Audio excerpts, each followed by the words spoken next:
Wednesday at 4 on KATU Channel 2. Parents who turn their children in for sexually abusing other kids tomorrow at 9. Reporting tonight from London, the site of the Economic Summit. Good evening. Mikhail Gorbachev has finally arrived here in London, and it's been a long time since any politician from any country has caused so much of a stir even before his plane landed. Tomorrow, Mr. Gorbachev will try to convince the 7 industrial democracies holding their summit meeting here, his country's adversaries for more than 40 years, that they are the ones who can save his nation from chaos. It is going to be a very tough sell, and we'll come back to the Soviet leaders' challenge in a while. Today here in London, the political leaders from the U.S. and Canada, Western Europe and Japan have come up with the traditional public summit declaration on the other urgent political matters of the day. At the head of the agenda, as so often, the Middle East. Here's our White House correspondent, Britt Hume. By the time the summit convened this morning, President Bush and Secretary of State Baker had shifted its spotlight to what they're calling a breakthrough in the Middle East.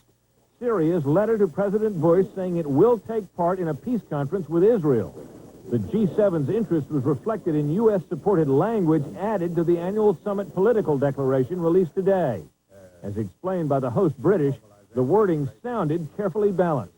One, the suspending of the Arab boycott of Israel by Arab states, and secondly, the Israeli policy of building settlements in the occupied territories.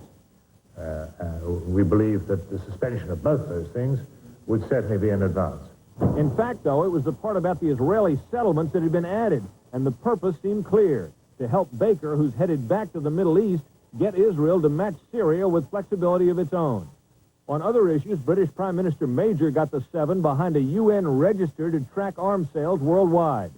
There was also a demand obtained with support from Francis Mitterrand that Iraq disclose and destroy its mass destruction weapons. The 7 also agreed that sanctions on Iraq stay until all UN resolutions are met. There was plenty of time today, though, for the informal bonhomie that's supposed to be a big part of these summits. President Bush, for example, seemed to find Dutch Prime Minister Lubbers, the current European Common Market chairman, an absolute card. And this evening, the summit leaders were received at Buckingham Palace, where they posed for a picture with the Queen. After dinner, the royal family, including the Prince and Princess together, took them out on the balcony. And there they witnessed a laser light show that looked as if Las Vegas had come to London. The music and marching, though, were strictly British.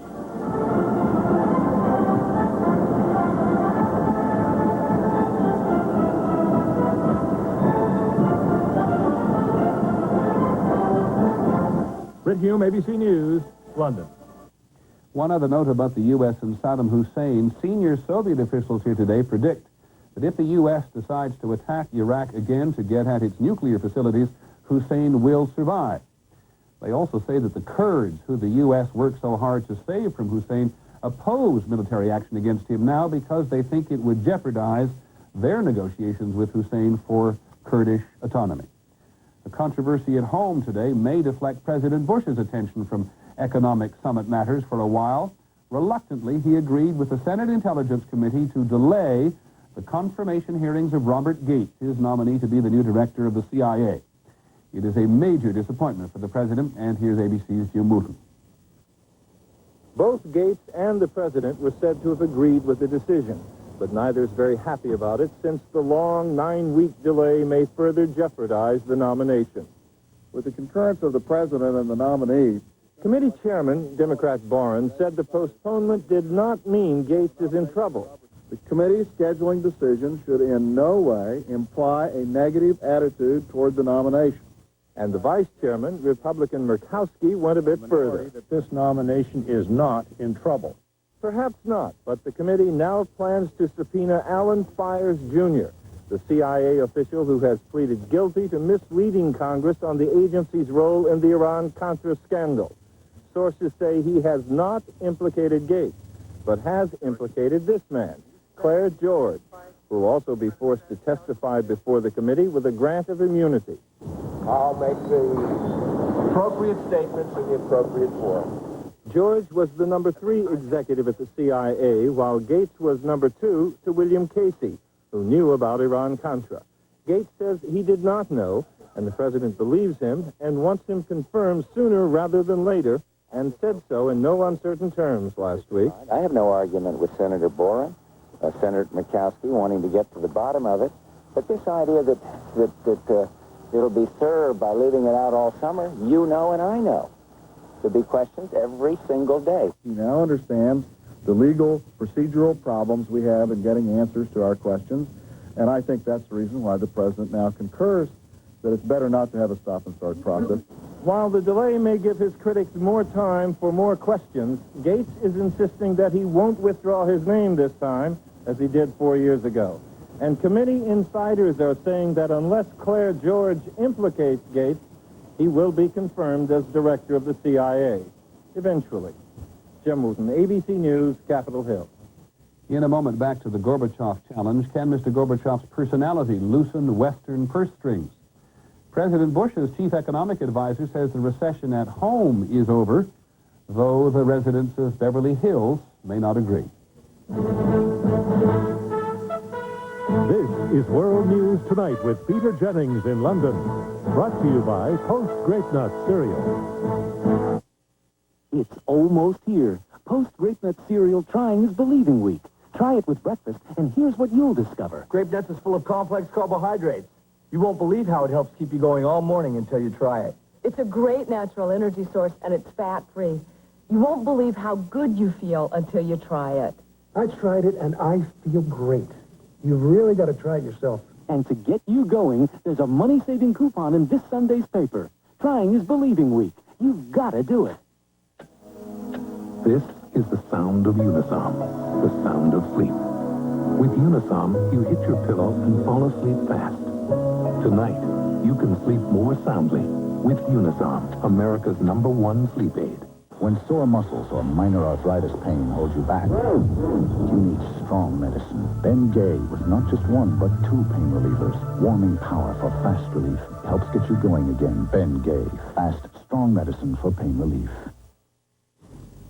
There's been a lot of high-sounding rhetoric about Mikhail Gorbachev's encounter tomorrow with the 7 industrial democracies. One of his aides said today it was the economic equivalent of tearing down the Berlin Wall.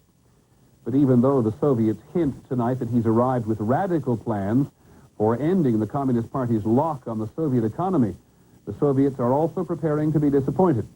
Here's our Moscow Bureau Chief, Jim Laurie. In meetings all day tomorrow, Gorbachev will try using the force of his considerable personality to persuade Western leaders they must help the Soviet Union. He does not have yet the far-reaching reform plan the West wants to see. A 23-page letter from Gorbachev to his hosts still clings to the old concepts of a mixed economy, part socialist, part capitalist, limited privatization, continued collectivization. The reaction of Western leaders to this letter has been so negative, Gorbachev may be ready to outline further changes. His deputy prime minister even suggesting Western money could help force change. If we are given $20 to $30 billion a year, then I would be willing to carry out a more radical program. Gorbachev's top aides have been making the rounds, telling anyone who will listen that if things cannot be turned around, chaos looms. Atop Gorbachev's wish list is full membership in the International Monetary Fund, the big lending institution that could give Moscow money. But for now, the West will offer only limited IMF membership, giving only economic advice, no money. If Gorbachev wants more, he'll have to go home and persuade his people to adopt a true free market without old-style communist reservations. Jim Laurie, ABC News, London. One thing that people sometimes forget, the Soviet Union is potentially a very, very rich nation. For one thing, it has vast oil reserves. And one of the Soviets' main requests here in London is for Western help in making the oil pay off. Because the Soviet oil industry is in such terrible shape, Western investors see a rich opportunity. The trouble is there are simply no rules by which to play. Here's ABC's Bob Jameson. For more than 3 years, Chevron has been trying to invest in the development of the huge untapped oil fields in Kazakhstan that could earn billions in precious hard cash for the Soviets. But a year after signing what Chevron thought was a final agreement, the deal is on hold, snarled in an entrenched bureaucracy. caught in a dispute over whether Chevron will be getting too much of a profit. It may also be an issue in the fight between the central government and the Republic of Kazakhstan over who controls the oil. Matthew Sagers advises American oil companies trying to do business in the Soviet Union. The number one issue that has sort of limited investment there has been just the overall climate, the overall chaotic situation. Who's in charge? Chevron's joint venture is seen as a test of how capable the Soviets are of reform. A test for the future of Western investment in the Soviet petroleum industry, critical to the future of its economy. There is a desperate need for Western investment. Soviet oil production has dropped dramatically by more than 2 million barrels a day since 1988. Easy-to-reach reserves have been drained. Equipment is outmoded, and there is no money in the Soviet economy to replace it. Former CIA analyst Bob Ebel. I don't think that any oil industry in history has collapsed in physical terms the way we're watching the Soviet oil industry collapse. Ebel and other Americans met Soviet officials last week and urged them to help themselves by passing laws that would protect foreign investment in the oil industry. Amoco has signed agreements to develop new oil fields in Azerbaijan, but Amoco has been frustrated by unresolved legal questions, such as whether the central government or the Republic has the right to sell the oil. There are no commercial laws, tax laws, contractual rights, or laws to protect contractual rights that are in place. Amoco and others say all they need to operate is one set of rules that doesn't change, something the Soviets, despite their collapsing oil industry, have been unable to produce. Bob Jameson, ABC News, New York. The Soviet view of the Chevron deal is somewhat different. Chevron arrived, said one senior official, like Christopher Columbus, handing out glass beads to the Indians. The Soviets say that when they sent one of their top economists to review the Chevron deal, he concluded the government was being robbed, and so they tried for changes. A lesson for the Soviets in the rough and tumble world of big business. Another Soviet argument heard here today about their overall situation is that without Western economic help, the Soviet Union might well become like Yugoslavia, unstable only with nuclear weapons. We asked our Pentagon correspondent Bob Zelnick how seriously the Pentagon takes that argument. Administration officials say Soviet long-range ballistic missiles, the kind that could reach the U.S., are deployed in only 4 republics. Russia, Belarusia, the Ukraine, and Kazakhstan are considered among the country's most secure areas. Like land-based missiles in the U.S., Soviet ICBMs can be fired only if separate computer codes are entered, first by the Central Command in Moscow and then at the various launch sites. Officials say that in some ways, Soviet strategic weapons are even more secure than those in the U.S. For example, Soviet bombers never fly armed with nuclear weapons. And missiles aboard Soviet submarines cannot be launched without a computer command from Moscow. U.S. nuclear submarines can launch their own weapons. But if there are few U.S. concerns about long-range Soviet missiles, the more numerous short-range nuclear weapons present a more complex problem. There is no way you can secure these weapons, thousands and thousands of them, with the same degree of reliability which you have in the case of strategic nuclear missiles. The Soviets have pulled these short-range nuclear missiles out of especially volatile areas like Armenia and Azerbaijan. They don't want nuclear weapons falling into the hands of nationalist groups which have already captured thousands of conventional weapons, including tanks and helicopters. That could lead to the use of such weapons in an internal Soviet conflict, incidents of nuclear terrorism or blackmail, or even the smuggling of nuclear weapons to third-world customers such as Iraq's Saddam Hussein. Officials stress that these are all low-probability events, but the potential consequences are serious enough so that U.S. and Soviet officials regularly consult on nuclear security. Bob Zelnick, ABC News at the Pentagon. Just before we move on from the London summit, what about the possibility of a summit between Mr. Gorbachev and Mr. Bush? It is widely believed here now that it will take place in Moscow the last 2 days of July and the first 2 of August. Which means, does it, that Soviet and American arms control negotiators have finally reached agreement on reducing long-range nuclear weapons? Here's ABC's Barry Dunsmore. The President and Secretary Baker seem to be searching for something today. Could it have been a solution to the arms treaty deadlock?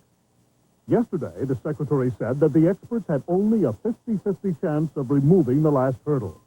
And today? I don't think the experts have been able to to generate anything that looks like a solution.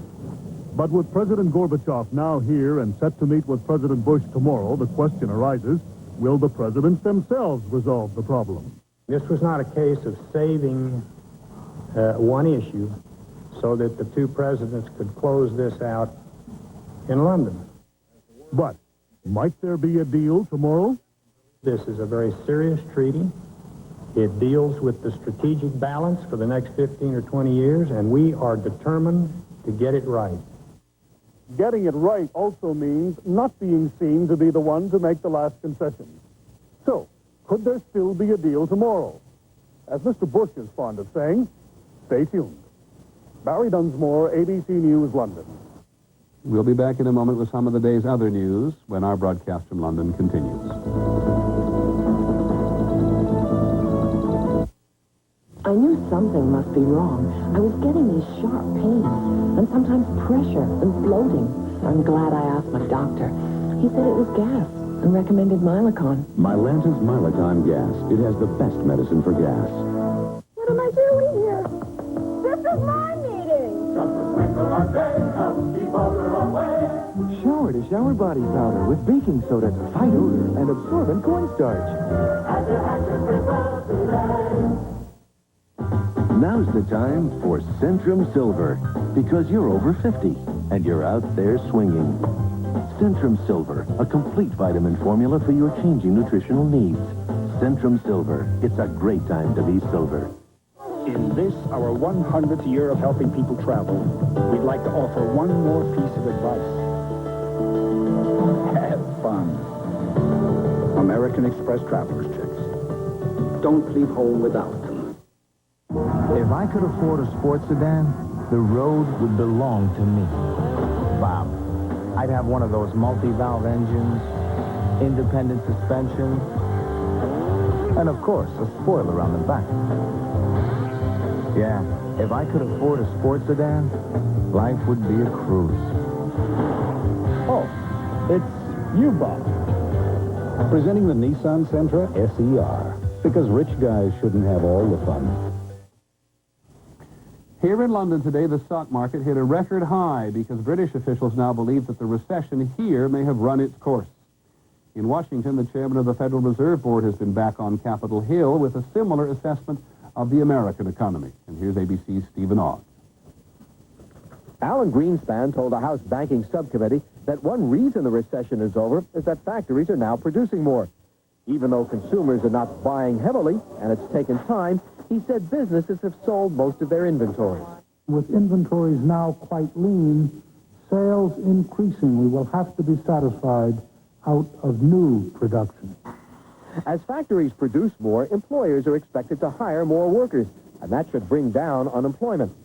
But Greenspan said the recovery could be slowed down because financial aid that usually helps pull the economy out of recession is not available this time. Banks have cut back sharply on lending. The federal government has no money to spare. Neither have state and local governments. It doesn't require much to take a look at the individual accounts of the various states and a number of the municipalities to know there's some real difficulties and hardships. Even though Greenspan acknowledged the recovery may be slow, he's reluctant to lower interest rates any further because that might cause more inflation. So for now, the Fed is standing pat, hoping the economy will grow on its own. Stephen Ogg, ABC News, Washington. The hardships that Chairman Greenspan was talking about are showing up in some unexpected places. Beverly Hills, California is the wealthiest city of its size in the U.S. But in Beverly Hills today, the city council is having to deal with an $11 million budget deficit. ABC's Gary Shepard is there. Who could have imagined it? Beverly Hills, the mother of conspicuous consumption, where the per capita income is $137,000 a year, where the local high school has its own oil well, where the back alleys are more elegant and cleaner than the main streets of many cities. Beverly Hills, suffering from the recession. Everybody must think that Beverly Hills is immune of this. It is just not. We have our problems just like everyone else. 20% of the stores are closed. Shops that remain open are seeing a noticeable drop in business, although everything is relative. Maybe you don't see somebody come in and buy 3-4 suits at a time, or maybe they're only buying 2 suits at a time. One of the few places where business is booming is the Beverly Hills collateral lenders, where the rich drop off expensive cars and jewelry. Anywhere else, this would be called a pawn shop. People that's using us now are people that would never be called dead before in a pawn shop. A hiring freeze is being imposed on police and firemen, and the city, which recently spent millions expanding its civic center, is grappling with a budget deficit. The image is not tarnished, and we'll get through this, and when recovery comes, I know that Beverly Hills is going to be among the first to enjoy that recovery. Meanwhile, many here are tightening their Gucci belts, just a notch or two. Gary Shepard, ABC News, Beverly Hills, California. At the other end of the country today on Wall Street, the Dow Jones Industrials lost more than 6 points to close at 2983, and the trading was fairly heavy. We'll have more news in just a moment.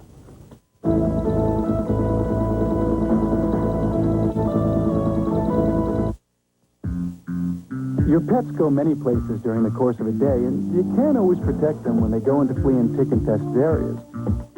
We can.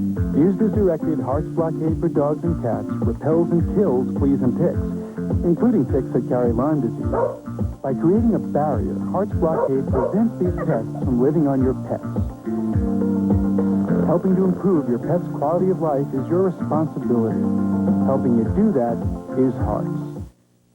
The same medicine found in the prescription drug Motrin. Same as in Motrin, in non-prescription strength.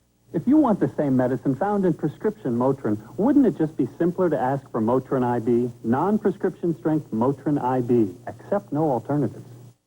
It's time to rediscover American values with America's favorite minivans. Now, get special low monthly payments on Dodge Caravan and Plymouth Voyager, the only minivans with a driver's minivan airbag. Or rediscover American value with savings that make them the lowest priced minivans you can buy with air conditioning and automatic transmission. Either way, it's time to rediscover American value on Dodge Caravan and Plymouth Voyager. But don't wait. These savings advantages won't last. Honey, we're talking grounds for divorce. It's so bad you can taste it. Oh. The sticky, tasty film inside your mouth. It's pretty bad. You wake up with every morning of your life. Morning breath. I'll be right back. Fight morning breath with Scope. Antiseptic Scope kills on contact 90% of the bacteria that cause morning breath. Come in, kid. I'm all yours. Sucker up, sweetie pie. Antiseptic Scope. It's the best thing first thing in the morning. Your kiss is ready. To help relieve her heartburn, her antacid uses aluminum and magnesium, but his is Tums, and Tums has calcium. Something my body needs anyway. I like that. Frank Rizzo, the former policeman who went on to become mayor of Philadelphia, has died of a massive heart attack. He was 70. Rizzo came to symbolize law and order politics in America. As police commissioner, he once left a black tie affair to check out a riot with a billy club tucked under his cummerbund. Here's ABC's Ned Potter. Frank Rizzo was often called America's toughest cop, and that is how he ran Philadelphia. We have an element of criminals in our society that deserve no quarter, should be put in prison, and you believe me, I could care less how long they stay there. Rizzo, a career policeman, became mayor in 1971 and served 8 years. Always talking tough, colorful, and charismatic, he was always loved or hated, never anything in between. He was repeatedly accused of racism and dishonesty, of committing and condoning police brutality. Richard Chapman led a recall campaign against him.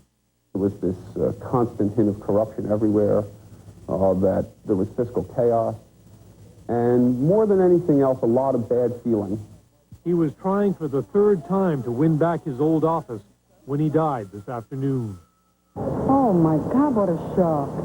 Greatest man I ever knew. Rizzo was a tough guy, and Philadelphians were divided over his tactics. But he was one of the most visible mayors of his time.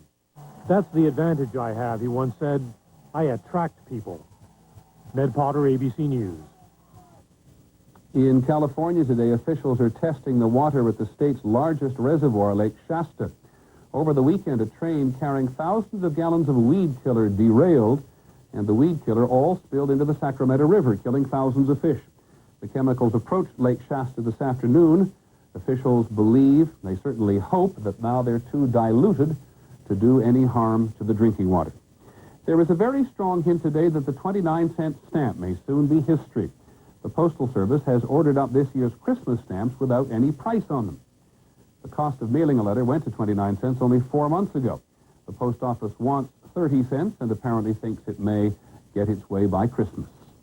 We'll have some final comments from the London Summit in just a moment.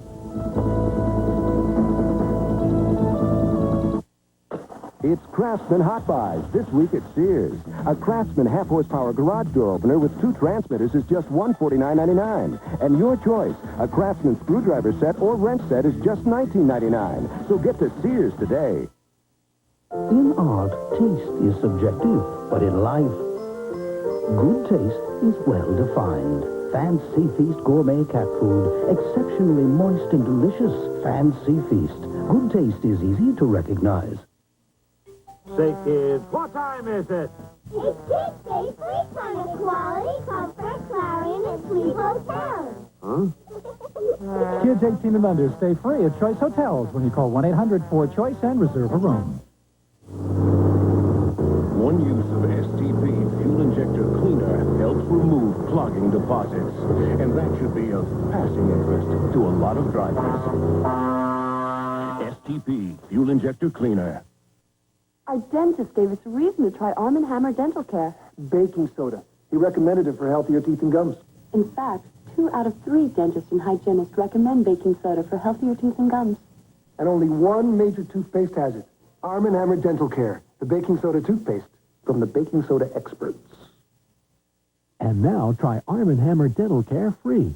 Look for this coupon in Sunday's paper and get a free trial size of Arm & Hammer Dental Care paste or fresh mint gel. Tonight on Nightline with Ted Koppel. Once Khrushchev vowed to bury the U.S. Now Gorbachev is asking us to dig the Soviets out of financial doom. Tonight.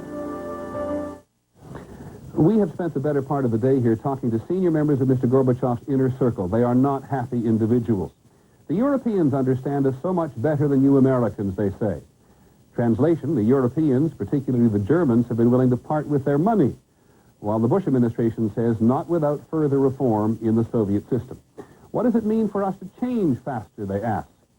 And as if they've all agreed on the example, one by one they point out that Britain could only privatize 17% of its public sector in 12 years. You Americans were born into a market economy, said one, and yet you make demands on us that not one of the nations here at the summit could meet. These influential men want to tell their fellow citizens about the agony of getting rid of communism with about as much enthusiasm as American politicians want to talk about taxes. We need the cash, they say, to buy consumer goods before our citizens reach total despair. It's all very plaintive, and some of it is what we in the press call spin control, trying to manage the news. But it also reflects the real frustration of Soviet leaders in the deepest possible trouble. Tomorrow, Mr. Gorbachev tries it on with the 7 industrial leaders. That's our report on World News Tonight. I'm Peter Jennings. Good night from London.